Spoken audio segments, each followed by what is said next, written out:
Bienvenue sur Ici Éco. Les autorités monétaires et financières ont reconnu que ce que vit le Liban est une crise systémique, c'est-à-dire une crise qui touche la structure même de l'État et de son système financier. Cependant, le paradoxe flagrant aujourd'hui réside dans la suppression de l'expression crise systémique des récents projets de loi, sans aucune justification ni explication logique, comme si effacer le mot suffisait à cacher la réalité que tout le monde constate. Face à cette situation, le secrétaire général de l'Association des banques du Liban, Dr Fadi Khalaf, rappelle certains principes fondamentaux imposés par la logique qui doivent constituer le minimum acceptable pour tout débat sérieux autour des solutions proposées. En premier lieu, il faut reconnaître la nature systémique de la crise, rejeter la responsabilisation des banques alors que les causes profondes de l'effondrement financier dépassent largement leur rôle et respecter la décision du Conseil d'État rendue en février 2024 qui a consacré le principe de non-atteinte aux droits des déposants. Il souligne aussi l'importance d'appliquer l'article 113 du Code de la monnaie et du crédit, qui oblige l'État à couvrir les pertes de la Banque du Liban, principe sur lequel les banques se sont appuyées pour y déposer leurs fonds. De plus, Khalaf insiste sur la relation commerciale qui lie les banques à la Banque du Liban, relation qui engendre des droits et obligations réciproques. Il appelle donc à la restitution complète des dépôts des banques auprès de la Banque du Liban en refusant le principe de la mise à zéro des actifs bancaires sous prétexte de réduire la dette publique. Il refuse également que les nouveaux fonds injectés par les banques pour renforcer leurs capitaux pendant la crise soient comptabilisés comme une future recapitalisation et demande l'égalité de traitement entre les détenteurs de rebonds internes et externes, rejetant toute sélectivité dans la répartition des pertes.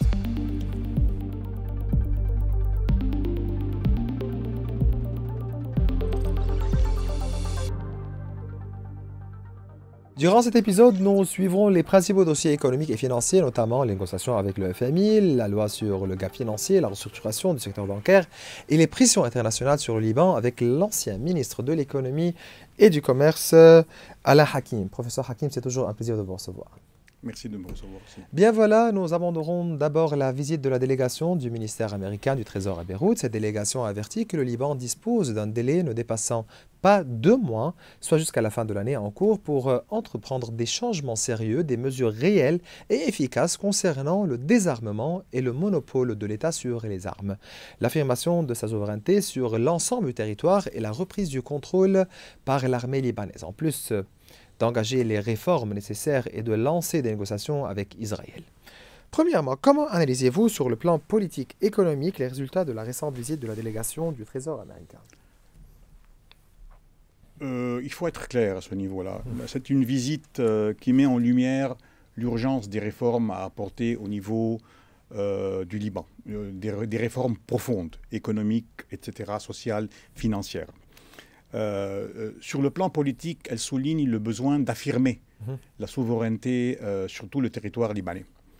Ce qu'il ne faut pas oublier en termes général aussi, c'est que la demande de ce monopole au niveau des armes et le contrôle à ce niveau-là est crucial pour restaurer la crédibilité de l'État.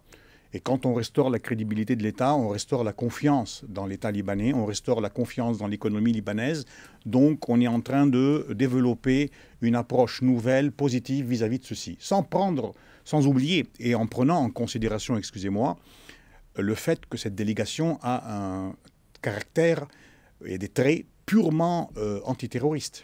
Donc renseignement financier, blanchiment d'argent, la bataille qui se déroule actuellement contre l'économie en espèces, qui est en fait l'équivalent de l'économie noire au Liban et qui représente en fait entre peut-être 15 et 25% de l'économie nationale, ce qui est grave à ce niveau-là, et donc mettre un frein au financement du Hezbollah. Donc cette visite a été faite pour pouvoir couper court à tous les moyens de financement du Hezbollah, surtout après les dernières nouvelles qui nous sont parvenues et qui font état d'un financement qui a dépassé presque le milliard de dollars. Comment ceci peut avoir lieu dans un contexte tel que le nôtre, dans un contexte surveillé, contrôlé? N'oublions pas aussi que les banques libanaises et la Banque du Liban sont extrêmement dures à ce niveau. Donc il y a d'autres moyens que ce groupe, ce parti Hezbollah est en train de mettre en œuvre pour se financer. Juste pour rappeler que la délégation a exigé des mesures radicales, estimant que la fenêtre d'opportunité se rétrécit pour le Liban en l'absence d'actions concrètes. Sinon, le pays perdra l'attention internationale, notamment américaine, et pourrait être abandonné à son sort, à la merci du destin et des frappes israéliennes, alors que le Hezbollah affirme avoir restauré ses capacités militaires et refuse tout désarmement ou négociation. Au niveau politique, quelle est l'importance du monopole des armes et l'unification de la décision souveraine pour assurer une relance économique? Je vais être clair à ce niveau aussi. Aujourd'hui, tant qu'il n'y a pas de monopole au niveau des armes et le contrôle de la totalité du territoire libanais, il n'y a pas de relance économique, il n'y aura pas de développement durable à ce niveau-là, à long terme, pour le Liban. Pour les raisons claires, nettes et précises, qu'aujourd'hui, l'administration américaine est claire. Elle ne comprend pas le compromis, ni les zones grises, ni les tergiversations. Elle vise un Moyen-Orient économique en paix, ouvert. La question est, est-ce que ceci nous convient? C'est la première question que l'on doit se poser. Et est-ce que ceci nous apportera la prospérité? Si oui, qu'est-ce que nous attendons? Donc il est clair qu'aujourd'hui, nous ne pouvons plus approcher la question d'une manière éparse. On ne peut plus approcher la question d'une manière douteuse, suspecte. Il est nécessaire aujourd'hui d'avoir une décision claire, nette et précise sur le chemin que nous voulons entamer. Donc il est nécessaire que le gouvernement libanais soit, si vous voulez, consistant envers lui-même. Nous sommes face aujourd'hui à des voix éparses. Un petit peu au niveau donc qui parle tout ce que je viens de dire, au niveau donc du président du Conseil, au niveau de la présidence de la République, qui sont clairs en termes de négociation, parce que c'est le but de toute la discussion et des négociations actuelles, les négociations à entamer le plus tôt possible, avec une vision claire où on veut aboutir. Nous n'avons pas de complexe. On peut entamer aujourd'hui même des négociations. On n'a peur de personne.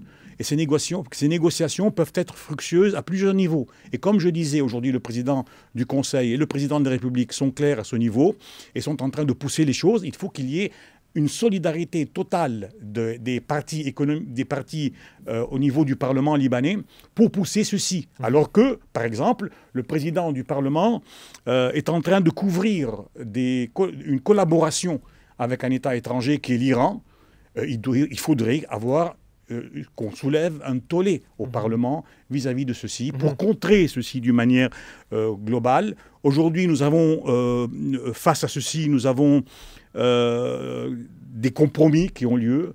On a des accords suspects. On a des accords qui peuvent avoir lieu contre la Constitution et contre Taïf. Des causes inventées, des raisons éparses, qui ne dupent personne en fin de compte, et qui sont en train de mener le pays de la même manière qu'il a été géré auparavant. C'est ça la grosse erreur que nous avons. C'est clair. Dans votre observation du contexte, quels sont les scénarios possibles pour les prochaines semaines? Il est clair que tant que nous n'allons pas prendre une décision finale à ce niveau-là, nous allons payer les pots cassés. N'oublions pas aujourd'hui que nous ne sommes plus seuls. Aujourd'hui, il est clair que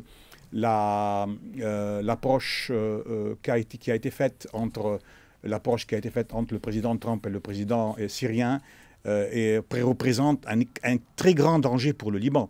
Ça nous rappelle d'une manière globale un petit peu l'avant-première guerre du Golfe, dans laquelle le Liban a été vendu au régime syrien de ce temps-là. Et nous avons donc subi 10 à 15 années de présence syrienne sur le sol libanais. Je ne prévois pas ceci, mais néanmoins, nous pouvons être automatiquement sous-traités à quelqu'un d'autre.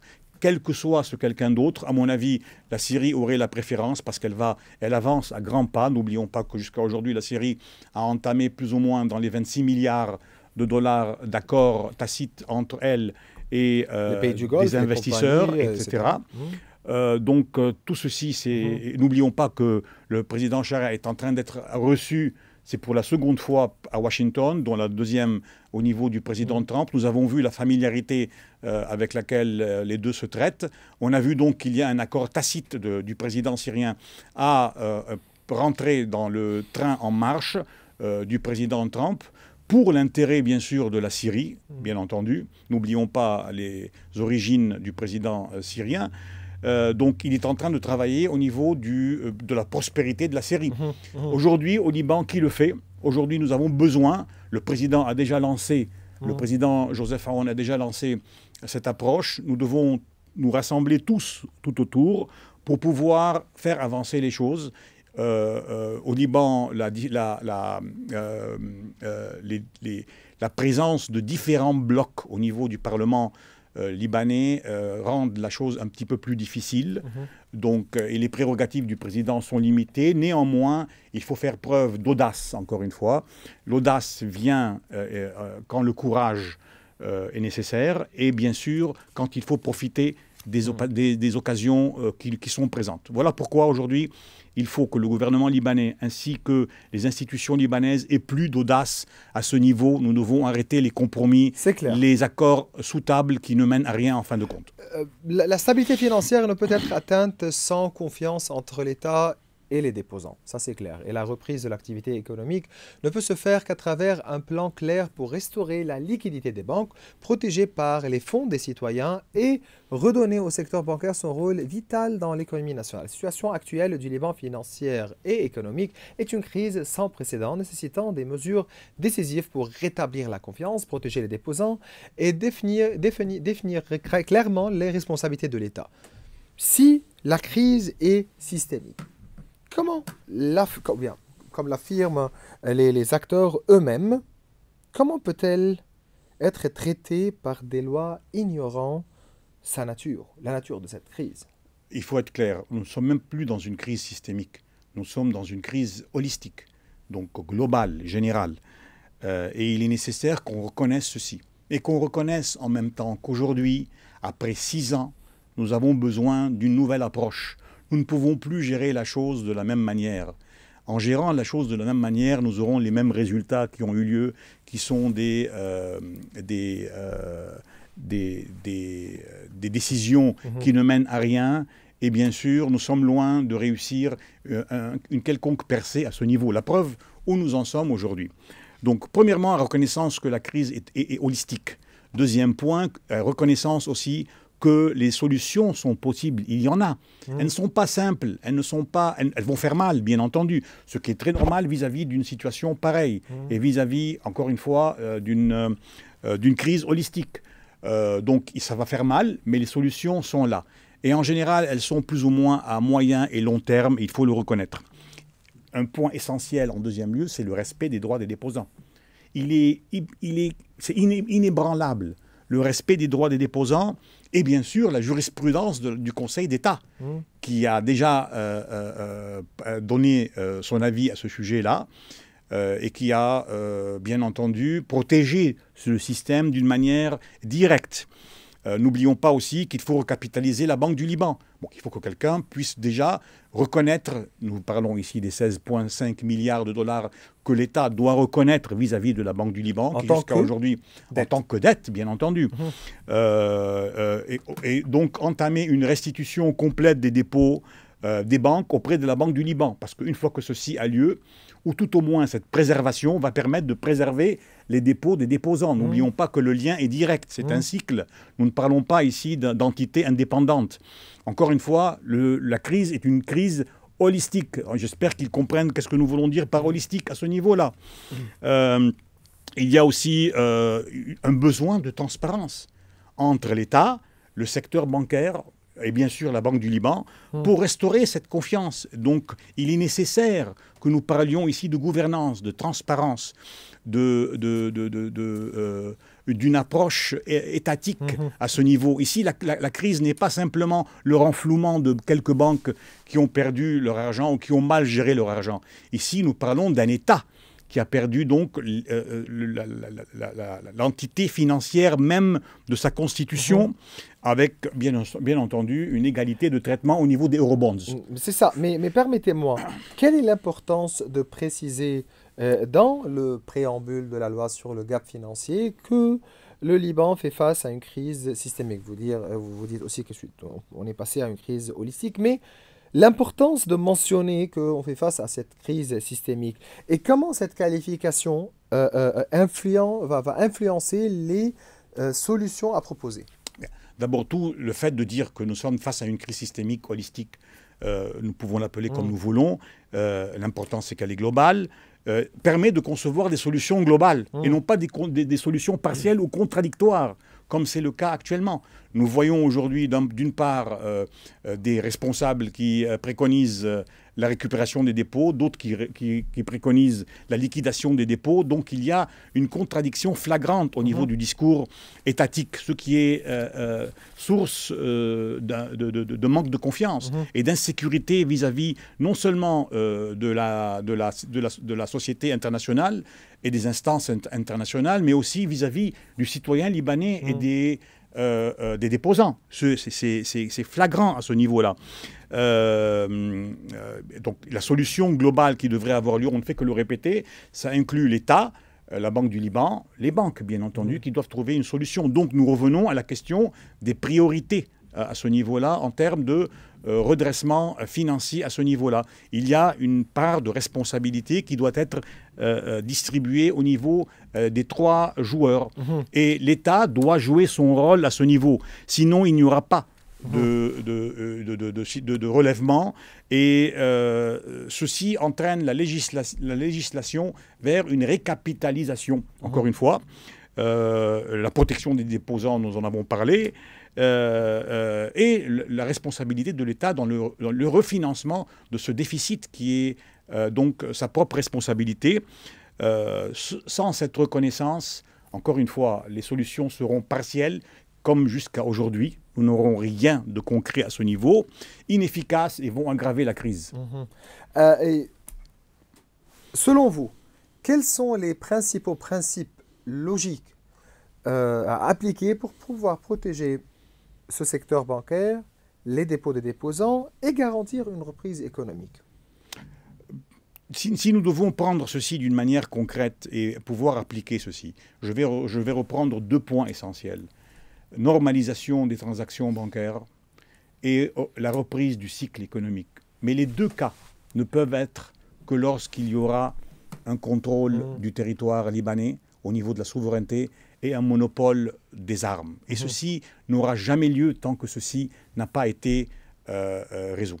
Donc il faudrait d'abord finaliser le côté politique avant d'entamer n'importe quelle réforme qui ne servira à rien tant que ce problème va persister.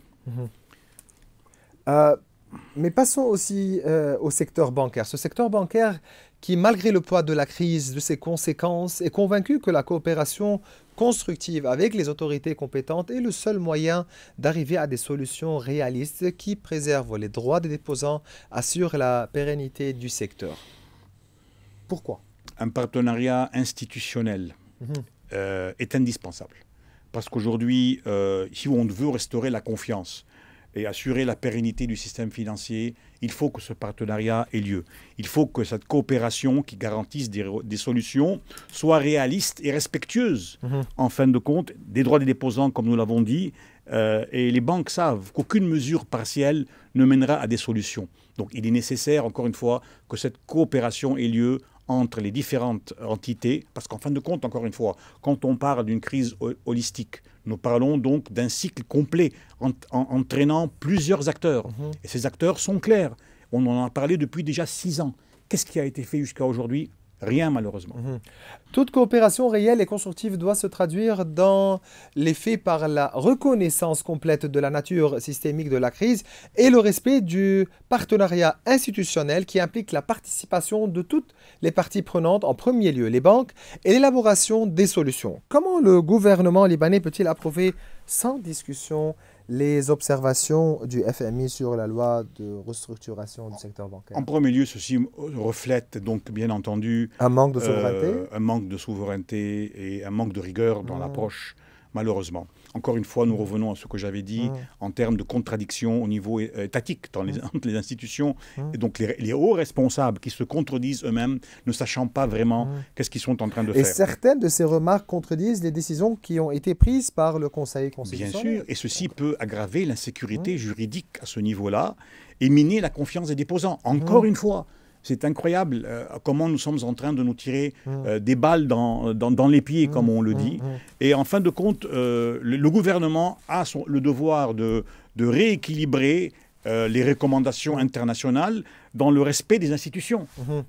Mais peut-on espérer un redressement durable si les bases du plan de relance ne prennent pas en considération les remarques qui ont été mises par le Conseil ou les décisions du Conseil constitutionnel? La reprise économique, encore une fois, nécessite un cadre légal solide et une approche inclusive. Tant que ceci n'aura pas lieu, nous n'avancerons pas. La preuve, jusqu'à aujourd'hui, ceci n'est pas fait et nous n'avançons toujours pas. Donc apprenons que nous ne pouvons pas faire avec les mêmes ingrédients une même cuisine. Le chemin envisagé par le FMI prévoit l'effacement des capitaux des banques. Quelles sont les conséquences?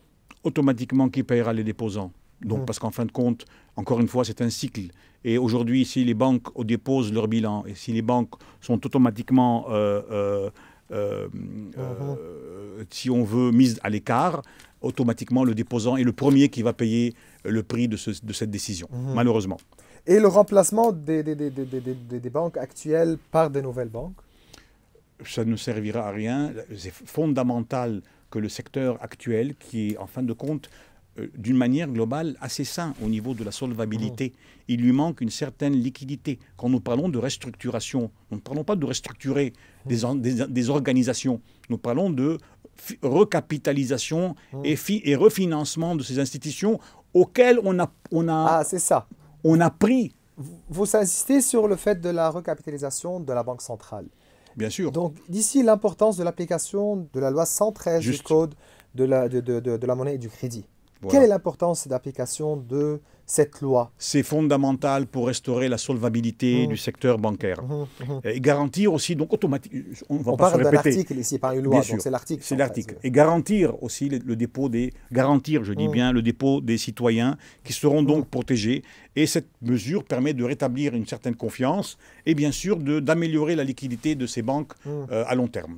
Donc, l'État doit reconnaître que la voie de la relance ne passe pas par l'effacement de sa propre responsabilité en premier lieu et des négociations équitables avec le FMI. C'est très simple. L'État doit reconnaître son rôle primordial dans le financement du déficit. C'est clair, qui est en fin de compte une dette vis-à-vis non seulement des banques, mais vis-à-vis des déposants. Vous dites que la responsabilité légale de l'État, vous estimez que celui-ci est le principal responsable ayant utilisé les fonds des déposants pour financer le déficit, la corruption et des subventions aléatoires d'environ 20 milliards de dollars, tout en fermant les yeux sur les violations et excès. Imputer la faute uniquement aux banques et aux déposants est une négation de la réalité. Si nous prenons aujourd'hui, si nous accumulons ce qui a été dépensé en termes de corruption, et en termes de subventions, surtout la dernière qui a eu lieu, nous avons suffisamment d'argent pour rembourser la totalité de nos déposants. Donc, en fin de compte, la responsabilité retombe sur qui? Sur l'autorité de contrôle et l'autorité de suivi qui est l'État libanais, et non pas les banques, ni les déposants. En ce qui concerne les relations avec les banques correspondantes internationales, il est bien connu que tisser ces relations nécessite des années de coopération, de transparence, de conformité aux lois internationales et de confiance mutuelle. Que se passerait-il si le secteur bancaire actuel était liquidé et de nouvelles banques vont remplacer ce secteur bancaire? Bon, nous perdrions des années de confiance qui ont déjà été établies entre les banques correspondantes et les banques libanaises actuelles. Nous aurions à reconstruire un climat de confiance, à remontrer patte blanche, si vous permettez le mot, pour nous permettre de reprendre ces transferts. Ceci va donc automatiquement altérer nos flux internationaux, financiers, nos transferts vers l'extérieur et de l'extérieur vers l'intérieur. Ce serait une catastrophe, sachant qu'aujourd'hui, l'économie libanaise se base sur ce flux financier entre l'extérieur et l'intérieur au niveau de nos expatriés et bien sûr au niveau de nos émigrés. Donc il est essentiel que ceci soit préservé. Je ne vois pas pourquoi nous détruirions un système présent qui fonctionne d'une manière